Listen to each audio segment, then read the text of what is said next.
Muito bem, meus irmãos, quero convidá-los a abrirem suas Bíblias no primeiro livro de Samuel, também no capítulo 1 e também o versículo 1. Primeiro livro de Samuel, capítulo 1 e versículo 1 também. Samuel, o livro do profeta Samuel, o primeiro dos seus livros. Primeiro livro de Samuel, capítulo 1 também, do 1 em diante nós vamos ler, do primeiro versículo até o 17, são os versos que nós vamos ler. Encontrem na sua Bíblia, lá no Antigo Testamento. Logo depois dos 5 primeiros livros, começam então os livros históricos, e vai aparecer lá o primeiro livro de Samuel, no capítulo de número 1, e o versículo 1 também é o que nós vamos começar a ler hoje à noite. Todos encontraram? Quem encontrou, diga amém. Graças a Deus. Olha só, vamos lá. Acompanhe na sua Bíblia comigo a leitura. Havia certo homem de Ramataim, Zufita, dos montes de Efraim, chamado Eucana, filho de Jeroão, neto de Eliú, bisneto de Tou, filho do Efraimita Zufi. Ele tinha 2 mulheres, uma se chamava Ana e a outra Penina. Penina tinha filhos, Ana, porém, não tinha. Todos os anos, esse homem subia de sua cidade a Siló para adorar a Deus e sacrificar ao Senhor dos Exércitos. Lá, Ofni e Finéias, os 2 filhos de Eli, eram sacerdotes do Senhor. No dia em que Eucana oferecia sacrifícios, dava porções à sua mulher Penina e a todos os filhos e filhas dela. Mas a Ana dava uma porção dupla, porque a amava, apesar de que o Senhor a tinha deixado estéril. E porque o Senhor a tinha deixado estéril, sua rival a provocava continuamente, a fim de irritá-la. Isso acontecia ano após ano. Sempre que Ana subia à casa do Senhor, sua rival a provocava e ela chorava e não comia. Eucana, seu marido, lhe perguntava: Ana, por que você está chorando? Por que não come? Por que está triste? Será que eu não sou melhor para você do que 10 filhos? Certa vez, quando terminou de comer e beber em Siló, estando o sacerdote Eli sentado numa cadeira, junto à entrada do santuário do Senhor, Ana se levantou e com a alma amargurada, chorou muito e orou ao Senhor. E fez um voto dizendo: Ó Senhor dos exércitos, se tu deres atenção à humilhação de tua serva, te lembrares de mim e não te esqueceres de tua serva, mas lhe deres um filho, então eu o dedicarei ao Senhor por todos os dias de sua vida, e o seu cabelo e a sua barba nunca serão cortados. Enquanto ela continuava a orar diante do Senhor, Eli observava sua boca. Como Ana orava silenciosamente, seus lábios se mexiam, mas não se ouvia a sua voz. Então Eli pensou que ela estivesse embriagada e lhe disse: Até quando você continuará embriagada?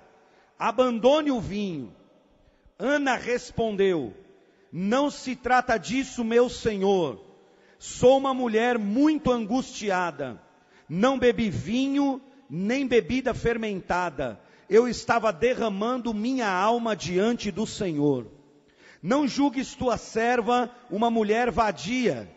Estou orando aqui até agora por causa de minha grande angústia e tristeza. Eli respondeu: Vá em paz e que o Deus de Israel lhe conceda o que você pediu. Ela disse: Espero que sejas benevolente para com a tua serva. Então ela seguiu seu caminho, comeu e seu rosto já não estava mais abatido. Na manhã seguinte, eles se levantaram e adoraram o Senhor. Então voltaram para casa em Ramá. Eucana teve relações com sua mulher Ana, e o Senhor se lembrou dela. Assim, Ana engravidou e no devido tempo deu à luz um filho. E deu-lhe o nome de Samuel, dizendo: eu o pedi ao Senhor. Até aqui, queridos. Vamos fazer uma oração. Feche os seus olhos. Peça para Deus falar contigo hoje. Peça para Deus ministrar na tua vida e ministrar no teu coração nessa noite. Vamos orar. Maravilhoso Deus, grandioso Pai, estamos diante de Ti. Senhor, nós já temos percebido, o Senhor está neste lugar. O Senhor é Deus presente. O Senhor, segundo diz a Tua palavra em Apocalipse, não apenas vê a Tua igreja, mas o Senhor caminha no meio da Tua igreja. O Senhor não apenas conhece nossas vidas e situações, mas o Senhor anda no nosso meio. É o que diz a Bíblia, é o que eu creio, é o que eu sei, que o Senhor está aqui esta noite. E Deus, nós precisamos mais uma vez que Tua palavra encontre morada em nosso coração. A minha oração é que haja uma unção poderosa do Teu Espírito sobre a minha vida que vou falar, sobre o Teu povo que vai ouvir, de forma que essa palavra encontre corações sendo uma terra boa, produtiva e próspera. Deus, abençoa-nos no contato com Tua palavra. Faz que ela abra a nossa mente, amplie a nossa visão, edifique a nossa fé, aumente a nossa confiança no Senhor, que nós sejamos edificados nessa noite. No nome de Jesus, abençoa cada pessoa aqui e a minha vida também. Amém, Senhor. Amém.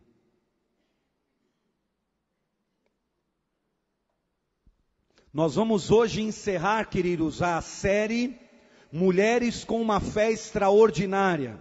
Durante todo o mês de maio, nós temos pregado sobre a fé das mulheres na Bíblia. Nós já falamos das mulheres que acompanharam o ministério de Jesus. Nós pregamos sobre a mulher cujo filho morreu e Eliseu, pelo poder de Deus, o ressuscitou. Nós falamos a semana passada, alguém se lembra do que nós falamos aqui? Semana passada, qual foi a mulher que nós falamos a semana passada? Quem? Falamos de Maria Madalena semana passada. Não a Madalena, Maria de Betânia, né? A irmã de Lázaro, também amiga de Jesus. Então, ao longo do mês de maio, nós temos falado, pregado aqui na igreja, sobre a fé das mulheres da Bíblia. Eu me lembro muito bem, a última vez que eu preguei nesse texto aqui da Bíblia, falei isso hoje pela manhã aqui na igreja. A última vez que eu preguei esse texto aqui na igreja, eu não sei se fazem 3 ou 4 anos. Não consigo me recordar. Lau, me ajude aí. Faz 4 anos? O Lau está me ajudando porque esse texto, a última vez que eu preguei aqui na igreja esse texto, eu me lembro do tema que eu preguei, me lembro de todos os tópicos que eu usei naquela noite, e eu preguei sobre você não desistir dos seus sonhos, baseado em Ana. E esse sermão ficou gravado no meu coração, na minha vida, porque um tempo depois, um irmão aqui da igreja me procurou e disse: pastor, o dia que o senhor pregou aquele sermão, Deus confirmou uma palavra na minha vida. Deus tinha dito a ele que ele teria mais um filho. Entretanto, a sua esposa não podia ter mais filhos. Mas ele tinha ouvido a voz de Deus, uma direção de Deus tão forte no seu coração, e disse: Deus vai me dar mais um filho, e Deus vai me confirmar a palavra. Quando ele veio ao culto no domingo, eu preguei sobre o milagre de Samuel na vida de Ana, e ele voltou para casa e disse: o meu filho vai se chamar Samuel. E mesmo sem poder conceber mais, pelos olhos dos médicos e da medicina, até porque a sua esposa tinha alguns problemas. O Samuel fez, não faz um mês, né, que o Samuel fez 4 anos de idade, né, porque Deus ouve a oração do seu povo e tem promessas ao seu povo. Então eu me lembro muito bem desse dia que eu preguei aqui na igreja sobre Samuel. Ficou guardado no meu coração, porque a palavra de Deus nunca volta vazia. Nós saímos da casa de Deus e a palavra de Deus fica gravada na nossa vida e alguma coisa nova acontece conosco, porque a palavra de Deus traz isso na nossa vida. Hoje eu não vou falar sobre você não desistir dos seus sonhos, mas o que eu vou pregar hoje na história de Ana, na fé extraordinária dessa mulher, é num texto que tem sido o alimento da minha alma desde quando nós começamos essa campanha. Eu tenho lido semanalmente 1 Samuel, capítulo 1, 2 e 3, todas as semanas. Aliás, acho que faz mais de um mês que eu tenho lido esse texto, que eu tenho meditado nesse texto, não só quando nós começamos essa jornada para pregar sobre as mulheres da Bíblia, mas acredito que desde o mês de março, que eu venho meditando nesse texto, Deus tem falado muito comigo nessa palavra aqui, porque antes de Deus falar com vocês, Ele fala sempre comigo. E eu sempre digo isso, a palavra primeiro cortou aqui, para depois cortar aí. A espada que é a palavra de Deus, primeiro corta aqui. E Deus tem falado comigo, eu tenho ficado concentrado nesses capítulos de Samuel, lido tudo a respeito. E hoje que eu quero falar com você é sobre a graça de Deus, que prevalece sobre todas as questões da nossa vida, inclusive sobre os sofrimentos. O período em que Ana viveu é um período importante e histórico no reino de Deus. Porque o período de Samuel e de Ana, do seu nascimento, é o período na Bíblia dos juízes. E o período dos juízes na Bíblia foi o tempo mais escuro de Israel. Foi o tempo de maior escassez espiritual na vida de Israel, da nação de Israel, do povo de Deus. O próprio livro de Samuel, no 3º capítulo, o versículo 1 diz que Deus não falava. Que Deus para falar era raro, para alguém ter uma visão, uma palavra de Deus na época de Samuel era muito raro, na época de Ana era raro. A Bíblia conta que o período dos juízes foi o maior tempo de idolatria que Israel viveu, de desvio. O período dos juízes, diz a Bíblia, o próprio livro de Juízes, capítulo 21, versículo 25, diz que foi o maior período de anarquia no meio do povo de Deus, de gente desviada. Juízes 21, 25 chega a dizer: no tempo dos juízes, cada um fazia o que queria, porque não havia rei, não havia governo, não havia autoridade. O tempo dos juízes foi o tempo em que o povo de Deus mais se desvirtuou, mais se desviou, mais andou, mais para lá do que para cá. É exatamente no tempo dos juízes, e exatamente nesse período dos juízes, que se levanta essa mulher com uma fé extraordinária. É exatamente nesse período que Ana se levanta, que a história dessa mulher aparece, que a fé dessa mulher aparece, e Ana deixa-nos lições, a história dela encerra lições para o viver, para a vida diária, para hoje. Mais de 3.000 anos depois estamos nós aqui, e a vida de Ana tem lições de vida impressionantes. Mas Ana era o símbolo de uma mulher amaldiçoada. Ana era o símbolo de uma mulher amaldiçoada na sociedade e na família.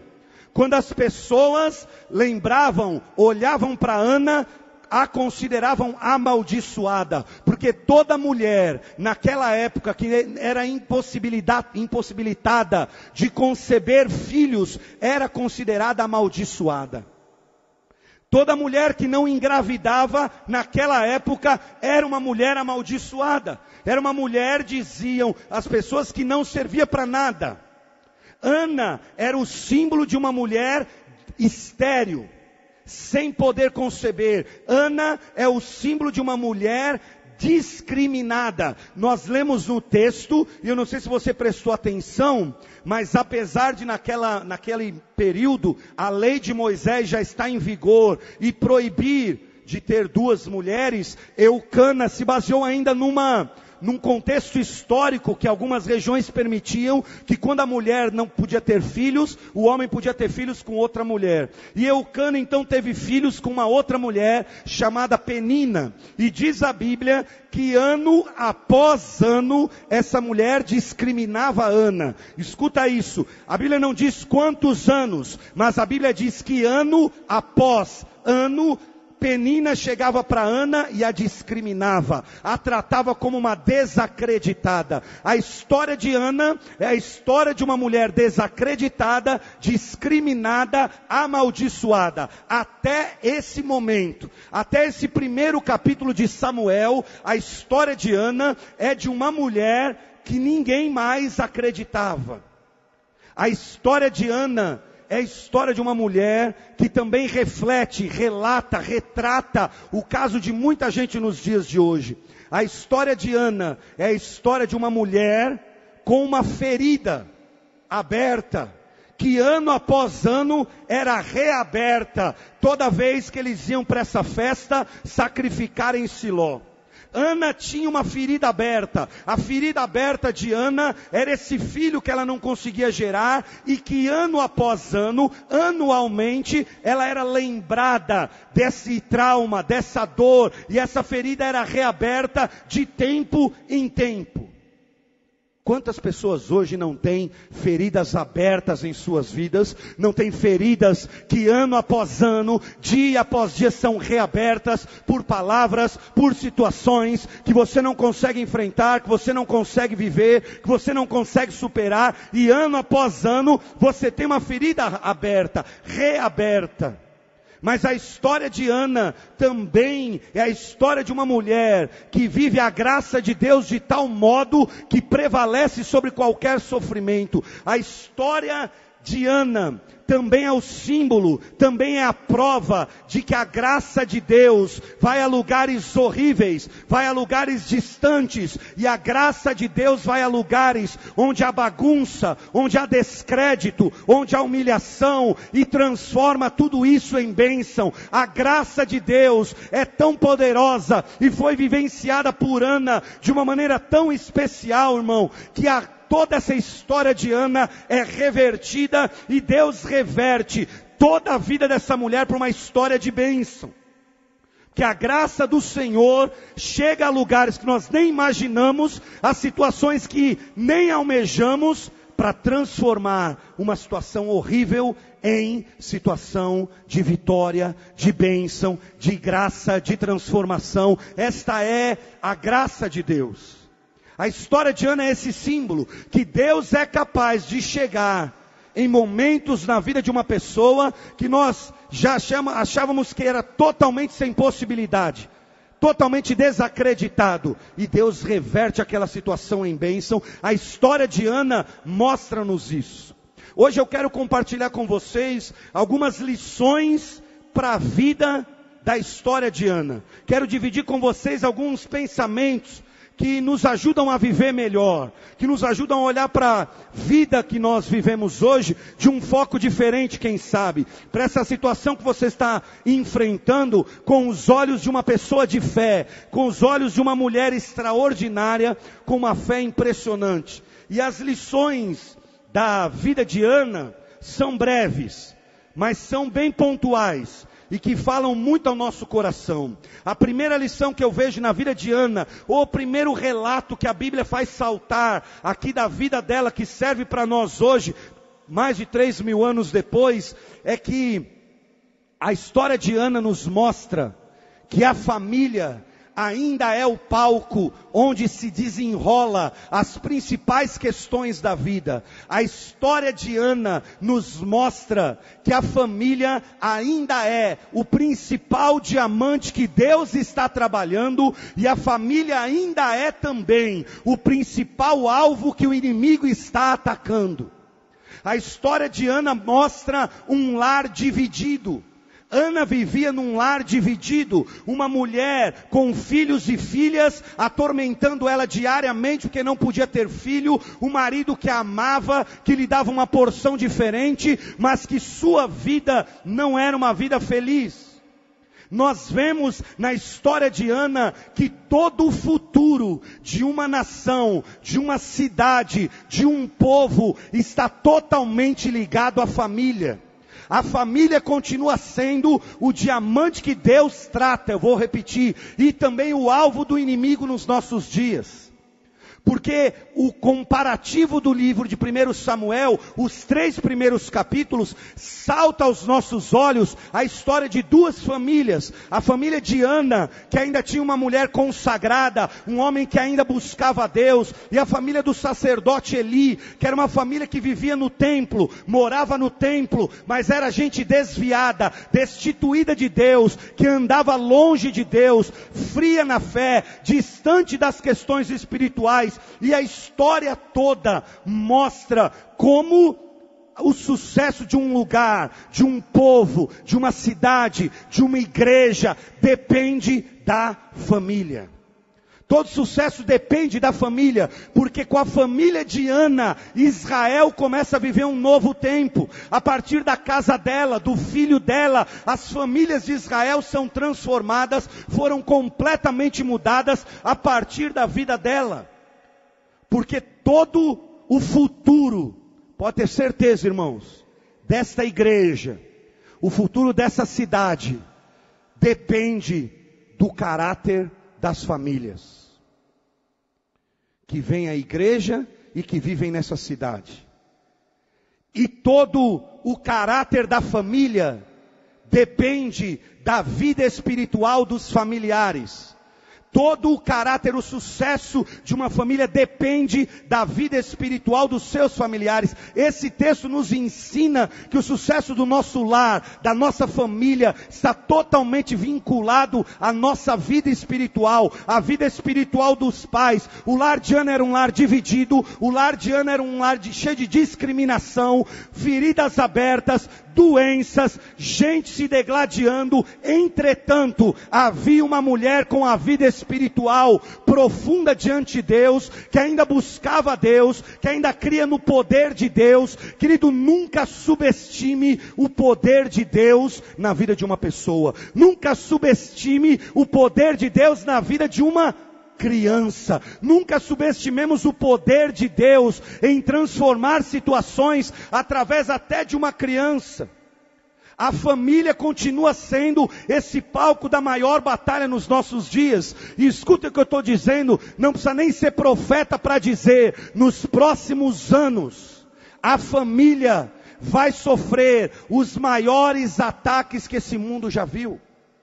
Nos próximos anos, com o que está acontecendo no mundo todo, e a família continua sendo o casamento, a instituição família, o relacionamento entre pais e filhos, nunca esteve sob tanto perigo como nos dias de hoje. Nós vemos hoje, além da família ser o alvo de Deus, também é o alvo do inimigo. As forças estão concentradas na família. Sabe o que pode mudar a tua família? Sabe o que pode mudar o ambiente do teu lar? Sabe o que pode mudar a atmosfera da tua casa? A vida espiritual de quem vive lá, o relacionamento com Deus de quem lá vive. A história de Ana mostra que a nossa dedicação a Deus, a nossa vida entregue nas mãos de Deus, ela pode mudar a história da nossa família. Irmãos, se nós olharmos para o que tem acontecido nas famílias nos dias de hoje, é impressionante e ao mesmo tempo incontrolável o que nós temos visto. Se você olha na mídia, você vai ver que tudo está girando em torno da família. Tudo o que tem acontecido está girando em torno da família. A tua família é o alvo do inimigo, mas a tua família também é o alvo de Deus. O que pode manter a tua casa de pé é a espiritualidade de quem vive nela. É você não abrir mão do evangelho, não abrir mão da verdade de Deus, não abrir mão da palavra de Deus. Apesar de tanta coisa, Ana não abre mão de buscar Deus, servir a Deus e crer que Deus podia transformar a sua casa. Vocês devem ter visto, só para trazer e eu não tinha visto, uma irmã aqui da igreja me falou, eu fui ler o caso dessa família em São Paulo, de um casal que foi morto num apartamento de alto padrão pelo vizinho, acho que de baixo, que por uma intriga, sei lá, do que, resolveu subir no apartamento de cima, com uma arma que ele tinha em casa, e ele mata o casal na frente da filha de 1 ano e meio. E eu estava lendo na revista hoje, que o policial que atendeu o caso, precisou ser acudido, e até separado por um tratamento, por causa da cena que ele viu quando chegou. A cena que ele viu foi uma menina de 1 ano e meio, deitada sob a mãe, ensanguentada, morta ao lado do pai. E a menina chorando. Foi assim que o policial encontrou a casa quando ele chegou. Uma menininha de 1 ano e meio, em cima da mãe, toda ensanguentada, chorando. Isso para nós não dizermos todos os ataques que nós vemos para todos os lados. Irmãos, o que pode sustentar a tua casa, o que pode manter a sua família, o que pode mudar a sorte do seu lar, está totalmente ligado à vida espiritual daqueles que moram na sua casa. Em não abrir mão da palavra de Deus, não se desviar da palavra de Deus, não permitir que o evangelho se esfrie, que você viva um evangelho frio, distante, só religioso. O que eu vejo em Ana é que todos os anos ela subia ao templo, ao tabernáculo para cumprir religião, e de repente nós conseguimos enxergar na vida dela uma mulher com uma fé diferente, ativa, que não tinha desistido. Não deixe a palavra de Deus se esfriar na tua casa, na vida dos seus filhos. Essa palavra é para hoje, é o retrato da família de hoje. Esse caos é porque Deus foi posto para o lado de fora, e nós muitas vezes o tratamos apenas como uma religião. Se você quer o sucesso da sua família, está totalmente vinculado à vida espiritual dos pais, daqueles que vivem na tua casa. Porque é isso que começa a nos afastar de Deus e a permitir que o inimigo comece a entrar na nossa casa. Então o que precisa aumentar é a intensidade da nossa vida com Deus. Quanto mais os tempos ficam difíceis, mais nós temos que ir para o altar de Deus, para a presença de Deus, buscar a Deus. Fica mais difícil, o tempo fica mais curto. Não é para você se afastar mais, não é para você deixar de buscar mais a Deus, deixar de ir à igreja. Pelo contrário, é para você intensificar mais ainda a tua busca a Deus, porque os dias que nós vivemos são muito difíceis para a família. É um primeiro retrato da história de Ana que eu quero mostrar a vocês. Um segundo retrato é especial também na vida dessa mulher, e é que em toda a nossa vida, ninguém vai passar por essa vida na terra sem enfrentar pessoas que são assassinas de sonhos. Ninguém vai passar por essa vida sem enfrentar situações em que parece que as pessoas estão querendo matar, diminuir, impedir que algo se concretize na sua vida. Ana era provocada e oprimida todos os anos. Irmão, pensa nessa segunda mulher de Eucana. De repente, ela mandava um e-mail para Ana: Ana, só para te lembrar, você é estéril. Na próxima semana, ela mandava uma outra mensagem no Facebook da Ana: só não esqueça, você é amaldiçoada. Na outra semana, ela deixava um recadinho no celular da Ana: Ana, só para te lembrar, você não pode ter filhos. Eu posso dar muito filho ao seu marido, filhos e filhas, e você não pode. Só para te lembrar, Ana, isso que você sonha, que você sobe todos os anos ao templo, esse negócio de você ir toda vez à igreja, esse negócio de toda vez você ir lá orar, não adianta, você é estéril. Você pode pensar ano após ano, essa mulher perturbando Ana. Você pode pensar que na nossa vida nós sempre vamos encontrar, queridos, sempre vamos encontrar matadores, assassinos de sonhos. Gente que vai dizer para você, não adianta, essa família não tem mais jeito, esse casamento não tem mais jeito, esse negócio também não vai dar certo. Para com esse negócio. E na verdade, Ana nos ensina como nós lidamos com essa situação, como você tem que lidar com esse assassino de sonho, com esse chefe que te perturba, com essa pessoa que o tempo todo diz, esqueça, esqueça, esqueça, não tem jeito para você, não, nada vai ser renovado, isso você nunca vai conseguir, se formar não é para você, futuro não é para você, vida melhor não é para você, esqueça. Sabe como Ana tratou tudo isso, irmãos? Ana tratou tudo isso entendendo, e aqui é para gente que é espiritual, que a luta dela não era contra a carne, não era contra a Penina, não era contra o sangue, a luta dela era no mundo espiritual, a luta dela era em oração. Ei, escute isso aqui, Deus está falando com você essa noite, a tua luta não é contra esse homem, esse vizinho, essa pessoa, esse matador de sonho, essa pessoa que impede, a tua luta é no mundo espiritual, não é batendo de frente, não é gritando com ele, não é xingando, é indo para o altar de Deus, que a tua vitória vai chegar, meu irmão. Não é contra as pessoas que lutamos. Ana não vai nas próprias mãos, na própria força, na própria sabedoria. Ei, me escute por favor, você está achando que é na tua força, é no teu braço, é no teu jeito, e o Espírito Santo está dizendo aqui, agindo o Senhor, quem é que pode impedir? É Ele quem age, é Ele quem opera, é Ele quem toca, é Ele quem muda, o tempo é dEle, meu irmão. A vitória chega na nossa vida quando o relógio de Deus se ajusta ao meu e ao seu relógio. Se não chegou ainda, é porque o relógio de Deus ainda não chegou no teu relógio, mas o tempo de Deus vai chegar para você e para mim, meu irmão.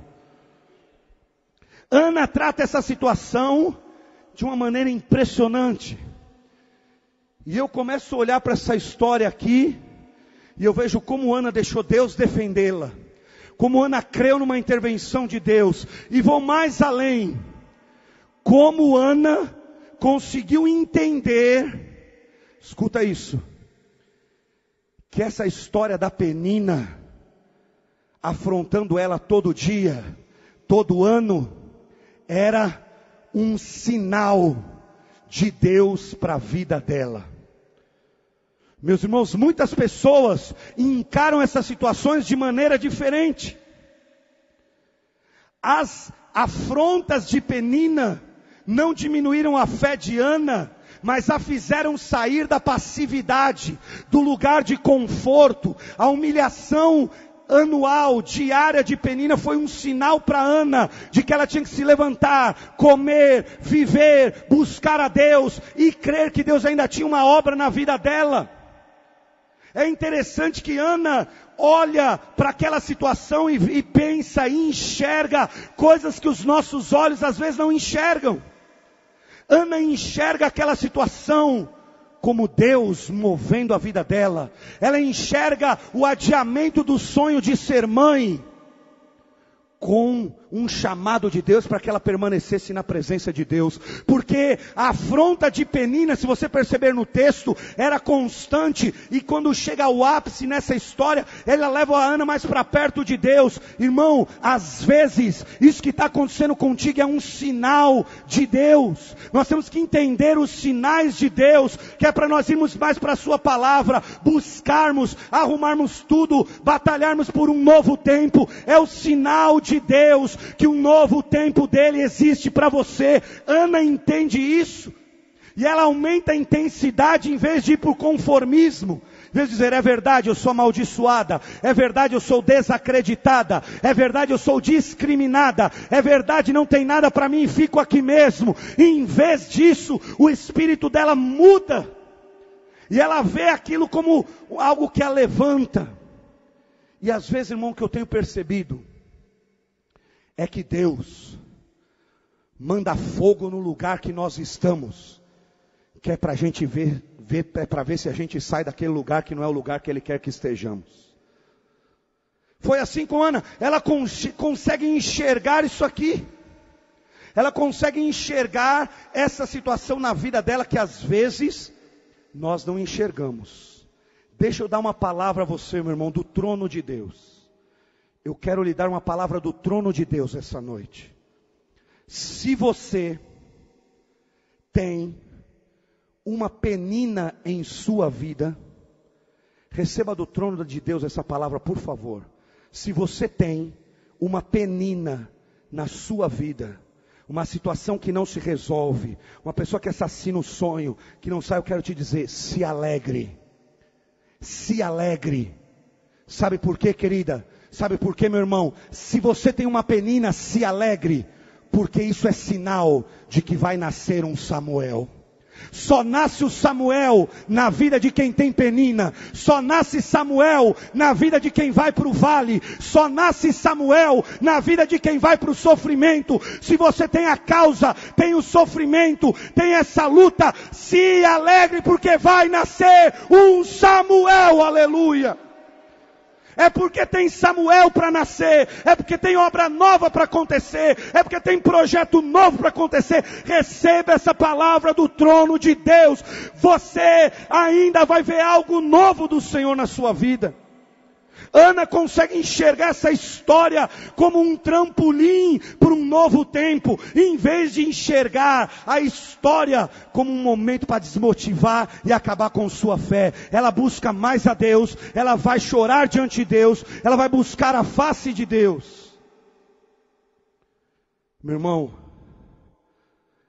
quando nós temos penina, quando nós estamos em situações assim, é porque Deus ainda tem Samuel para gerar na nossa vida. Eu digo para você que essa palavra tem alimentado a minha alma cada dia, cada semana nesses últimos meses.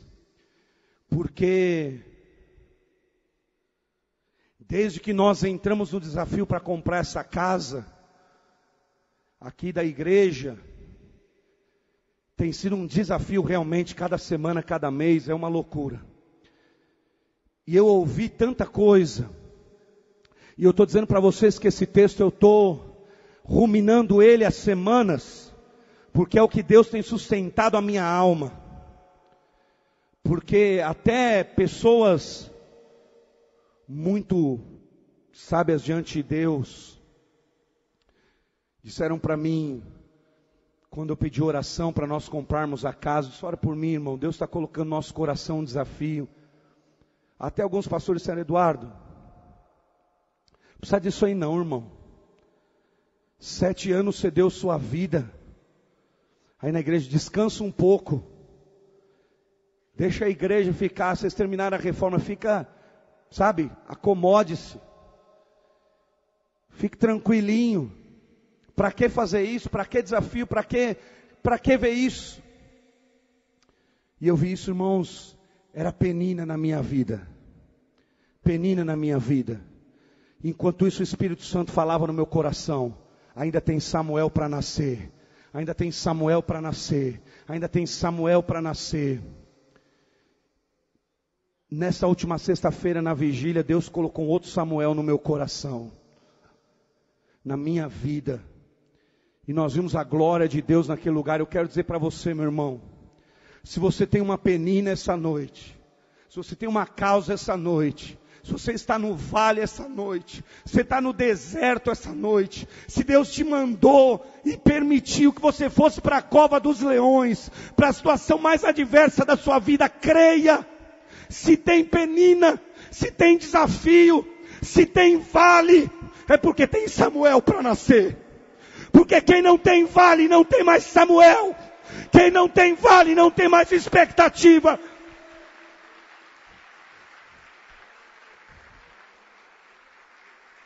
Mas tem Samuel para nascer na minha vida.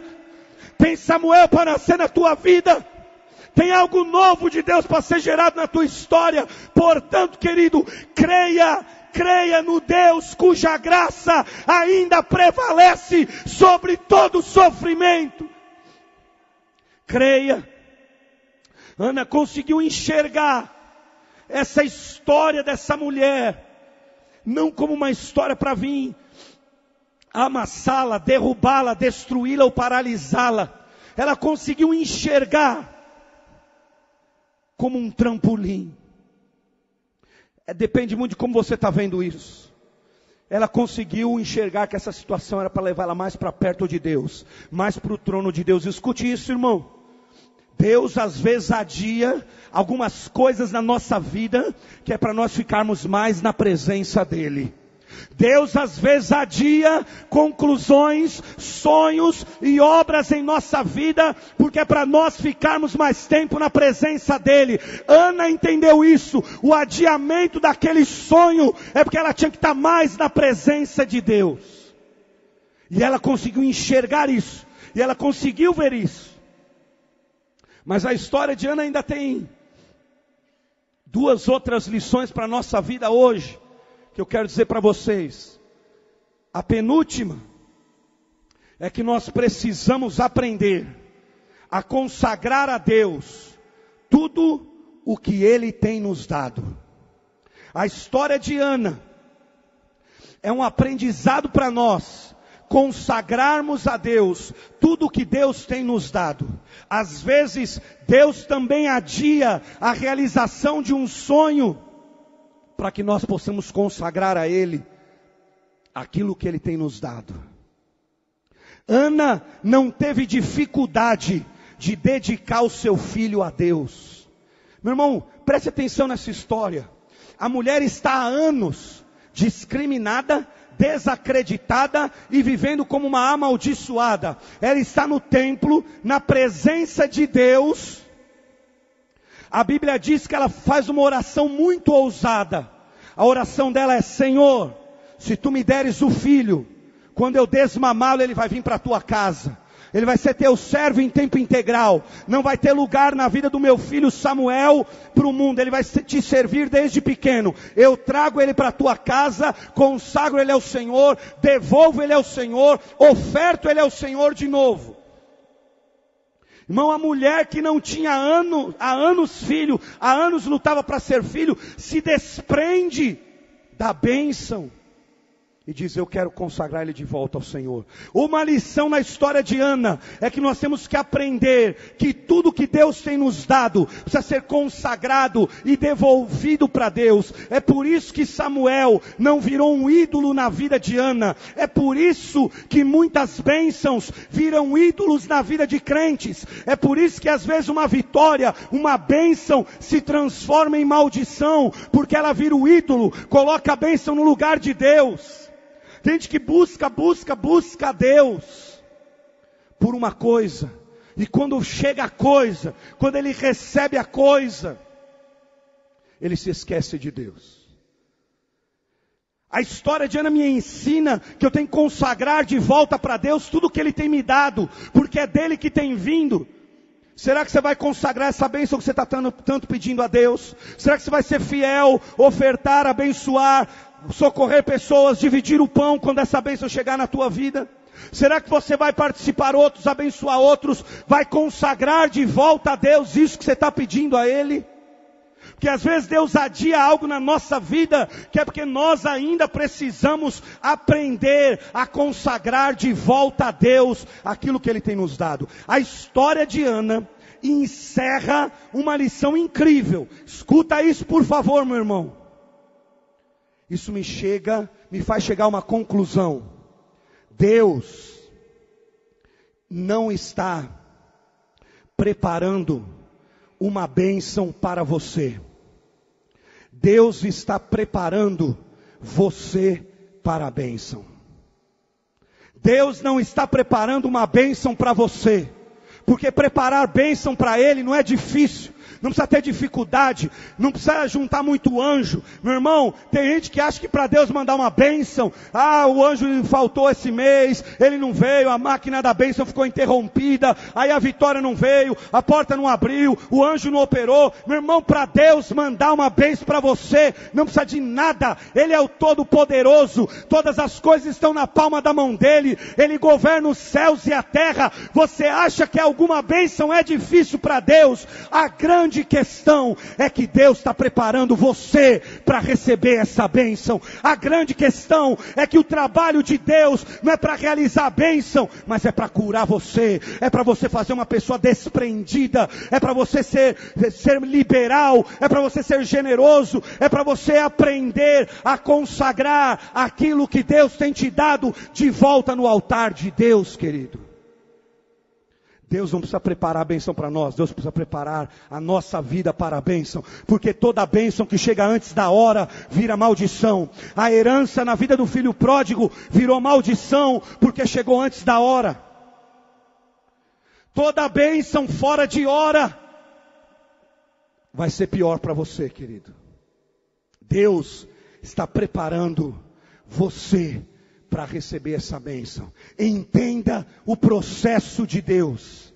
Entenda. Sabe por que Daniel foi para a cova? Porque Deus estava preparando ele para ser governador.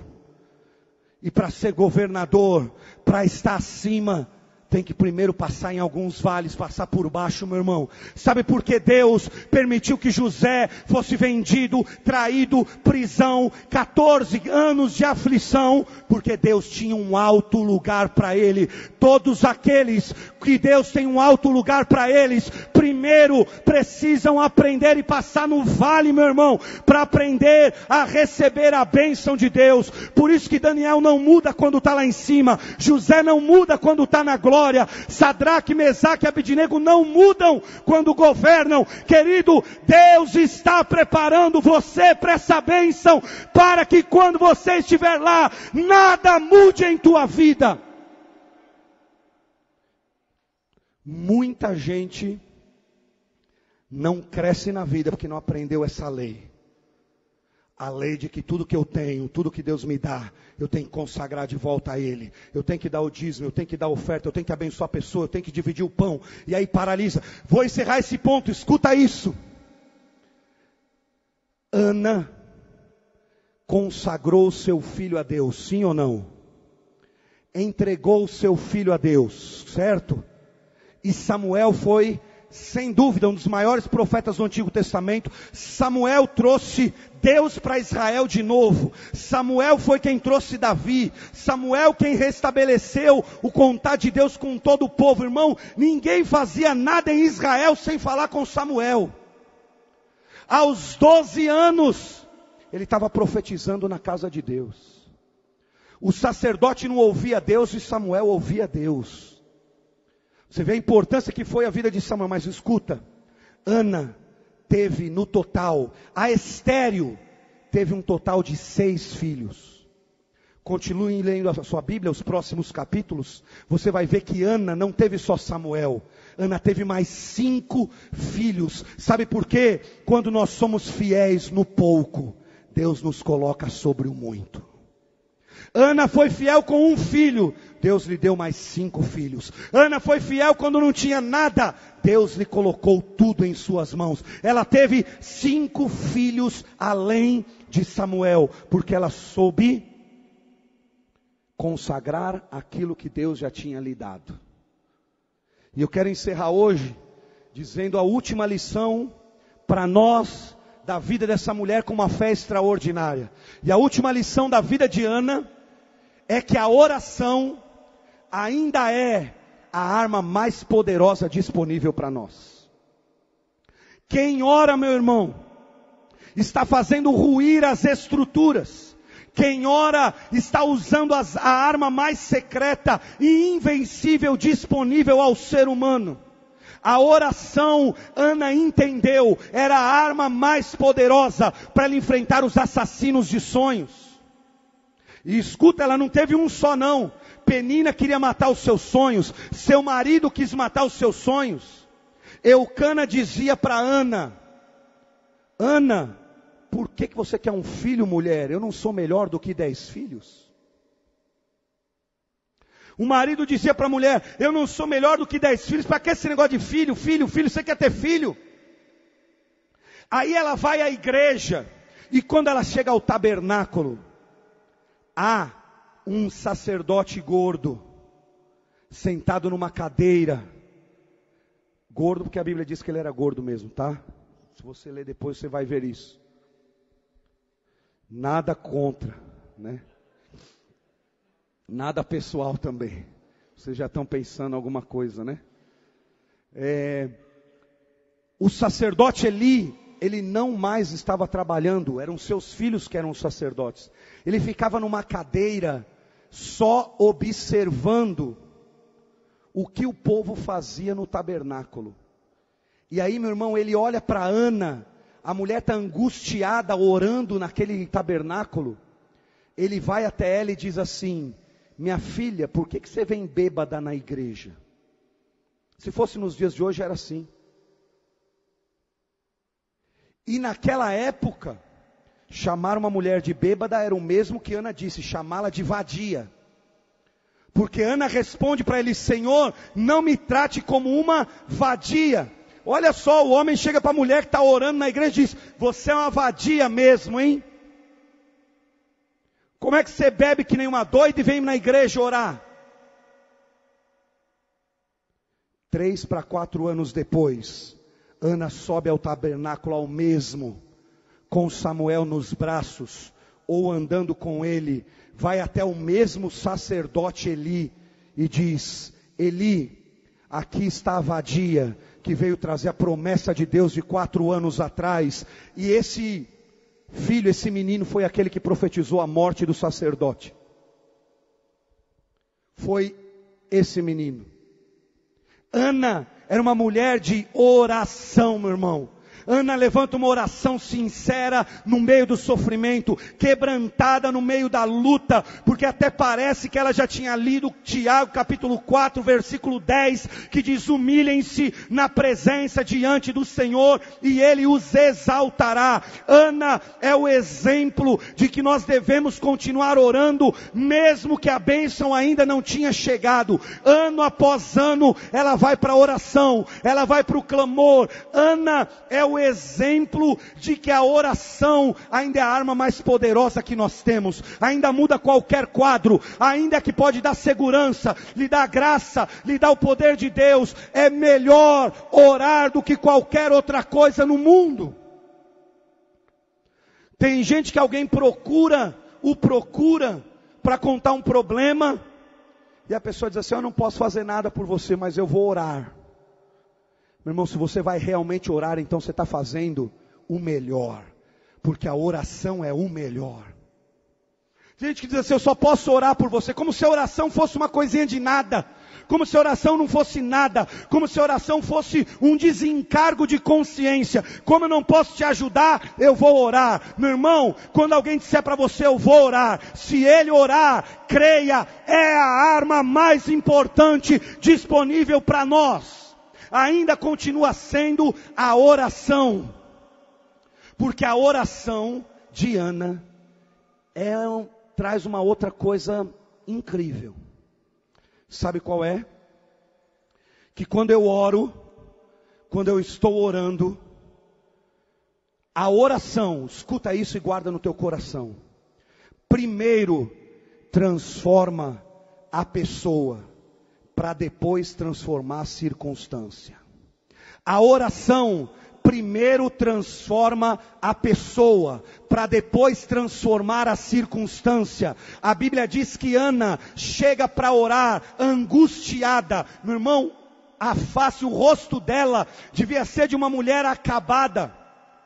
Eu fico imaginando o semblante de Ana. A Bíblia diz que ela chega com um semblante derrubado, a tal ponto do sacerdote pensar que ela estava bêbada, porque o semblante dela estava ruim mesmo. Mas sabe que a Bíblia diz, quando ela se levanta daquela oração? Não sei se você prestou atenção quando nós lemos. A Bíblia diz que o semblante de Ana já não era mais o mesmo. Antes de mudar a tua circunstância, a oração muda você. A oração mudou primeiro Ana, a oração primeiro me transforma.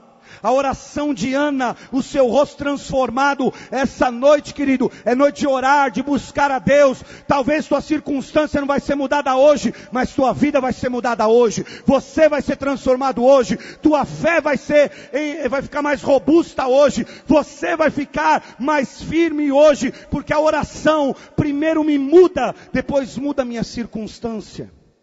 Outra coisa na vida de oração de Ana. Ana é o exemplo de que a resposta de Deus sempre será com o melhor.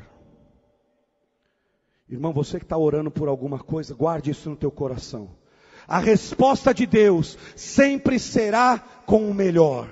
Ana desejava um filho. Deus lhe deu um profeta que marcou a história do povo de Israel. Ana queria ser apenas mãe, mas Deus queria algo maior para ela. Ana queria apenas sair daquela esterilidade, mas Deus tinha um sonho maior para Ana. Ela geraria o profeta que mudaria a história da sua nação. Você talvez, querido, está apenas com um sonho, apenas com um propósito, mas eu quero lhe dizer, o desígnio de Deus é maior que o teu, assim como o projeto e o desígnio de Deus para Ana eram maiores do que ela imaginava. Ela queria algo e a resposta de Deus foi além do que ela estava imaginando. Sabe por quê? Ouça esses 2 versos que eu vou ler para você agora. Pois os meus pensamentos não são os pensamentos de vocês, nem os meus caminhos são os seus caminhos, declara o Senhor. Porque assim como os céus são mais altos do que a terra, também os meus caminhos são mais altos do que os seus caminhos, e os meus pensamentos são mais altos que os seus pensamentos, diz o Senhor. Isaías 55, 8 e 9. Você está pensando numa coisa e Deus está pensando mais alto. Você está querendo um caminho e Deus está lhe dizendo essa noite: o caminho dele é mais alto, porque a resposta de Deus sempre traz o melhor. A resposta de Deus é sempre o melhor. Os caminhos de Deus são mais altos que os seus. Os pensamentos de Deus estão indo mais longe que os seus. Ana queria um garoto. Ana queria um filho. Deus lhe deu um profeta. Mudou a geração pelo filho dele. Você está querendo uma bênção, uma vitória, só uma coisinha para acontecer na tua vida. E Deus está lhe dizendo, o que Ele vai fazer é maior, é mais alto, é melhor. Porque a resposta de Deus sempre vem com o melhor. Aleluia. A vida de oração de Ana é impressionante. Eu ainda aprendo com a vida de oração de Ana que essa mulher, antes de engravidar no ventre, ela engravidou na mente. Escuta isso. Antes de engravidar no ventre, ela engravidou na mente. Porque a oração faz isso conosco. Antes de eu ver um milagre, eu consigo gerá-lo na minha mente, consigo vê-lo na minha mente, porque a oração me faz ver um milagre antes dele aparecer, a resposta antes dela chegar. A oração, a promessa de Deus, é um pedaço do meu futuro que aparece para mim. Ana ficou grávida primeiro na mente, depois no ventre. Querido, você tem que entender, a oração ainda é a tua mais poderosa arma, porque por meio da oração, eu gero o milagre primeiro, na minha mente, no meu coração, antes dele acontecer. Essa noite, é a noite de você gerar o teu milagre na tua mente primeiro, porque logo ele vai chegar por essa oração, porque o milagre ela gerou primeiro na mente, querido. A Bíblia diz que ela tem uma nova atitude de fé, uma confiança diferente, frente à vida, frente ao seu vale, e ela vence essa luta desigual, porque ela cria no poder da oração, irmão. A oração ainda é a arma mais poderosa para os crentes. Ainda que nós, na nossa vida corrida, estamos aprendendo a fazer as orações mais rápidas do mundo, porque talvez nós não temos tempo, porque talvez o mundo da modernidade é tudo mais rápido, e a gente vai perdendo a essência do que é a vida de oração com Deus. A oração ainda é a arma mais poderosa que você pode ter. A história de Ana me ensina isso. Sabe por quê? E eu encerro aqui. Porque oração pressupõe milagre. Oração pressupõe uma obra sobrenatural. Uma obra que foge do natural. Quando eu oro, é porque eu creio que quando os crentes oram, diz a Bíblia, muito poder fica disponível. É que a oração de um cristão, segundo Tiago, pode muito em seus efeitos, tem poder para mudar a história de uma pessoa, de uma vida. Oração pressupõe o milagre de Deus, querido. Oração pressupõe que o Deus ainda move as águas. Oração pressupõe que o nosso poderoso Senhor ainda age sobrenaturalmente na nossa vida. Oração pressupõe aquilo que o anjo disse para Abraão: acaso há alguma coisa demasiadamente difícil para o Senhor? Quando eu oro, eu gero milagre na minha mente, porque não há nada difícil demais para o meu Deus realizar.